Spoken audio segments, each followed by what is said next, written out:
Prophète, voilà un mot intéressant pour lequel on va se pencher aujourd'hui. Mais c'est quoi au juste un prophète? Une diseuse de bonne aventure dans une fête foraine? Quelqu'un qui parle aux esprits?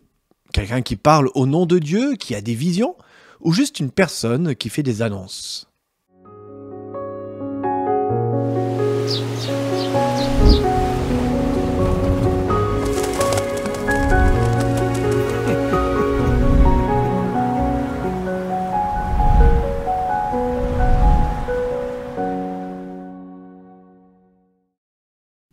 Le texte du jour qui contient notre mot-clé « prophète » se trouve dans Matthieu chapitre 2, versets 16 à 18. Quand Hérode voit que les sages l'ont trompé, il est très en colère. Les sages lui ont dit à quel moment l'étoile est apparue. C'est pourquoi il donne l'ordre de tuer tous les enfants qui ont 2 ans au moins à Bethléem et dans les environs. Ainsi s'est réalisée cette parole du prophète Jérémie. Dans Rama, on entend une plainte, des pleurs amers et des cris de deuil. C'est Rachel qui pleure ses enfants. Elle ne veut pas être consolée parce qu'ils ne sont plus. Alors il faut commencer par dire que le mot prophète n'est pas propre à la Bible. Dans les écrits grecs, le prophète est celui qui interprète les oracles ou les choses cachées. Ça ressemble beaucoup à des croyances populaires très locales, jusqu'à un statut social bien défini. Le terme prophète dans les écrits anciens n'est donc pas si facile à cerner, parce qu'il peut aussi désigner quelqu'un en lien direct avec la divinité ou ses anges. Et là, tout de suite, on voit le problème. Qui détermine si le prophète est animé par la bonne personne, le bon Dieu? Dans l'Ancien Testament, le prophète s'appelle en hébreu le Nabi. Par exemple, Deutéronome 34, verset 10 parle du fait qu'il n'y a plus de prophète en Israël depuis Moïse. Le Nabi est un visionnaire, un homme de Dieu, un porte-parole. Le prophète, dans ce Premier Testament, n'a pas une vie facile. Il est missionné par Dieu ou son esprit pour redresser les torts et remettre les gens dans le droit chemin.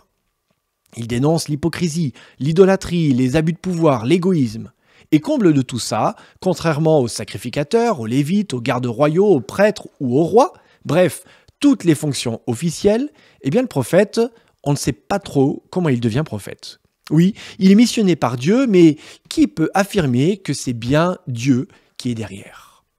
Prenons l'exemple de Jonas. C'est clairement un prophète, son histoire nous le raconte. Mais avant que cette histoire soit écrite, qui l'a reconnu comme tel? Les Ninivites? Les marins qui l'ont jeté à l'eau? Ou les lecteurs de son livre? À ma connaissance, il n'a jamais été officiellement consacré prophète. En fait, il y a souvent une relecture de l'histoire de ces hommes. On les reconnaît comme prophètes après coup, mais rarement de leur vivant. La naissance de Jésus a été annoncée à de nombreuses reprises par plusieurs prophètes et de différentes manières. C'est ce qui se passe ici avec Jérémie, qui évoque la plainte sur le massacre des enfants. On oublie souvent que le prophète n'est pas là pour parler du futur, mais pour parler de l'absolu du présent. Le prophète est là pour parler avant. C'est ça le sens du mot grec prophéteia, parler devant. Le prophète agit donc dans le présent. Il change les choses par son action, par sa prédication. Regardons à nouveau Jonas, un cas fascinant. Jonas est-il vraiment un prophète? Selon certains critères modernes, peut-être pas, parce que sa prophétie ne s'est tout simplement pas réalisée. La destruction de la ville de Ninive n'a pas eu lieu. Pourtant, aucun doute qu'il y en ait un.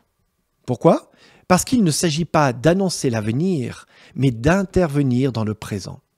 Et si on changeait notre vision du prophète?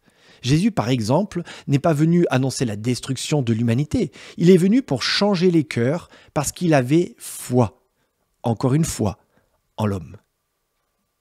Être prophète, c'est préparer un autre chemin, une autre voie, loin de la mort.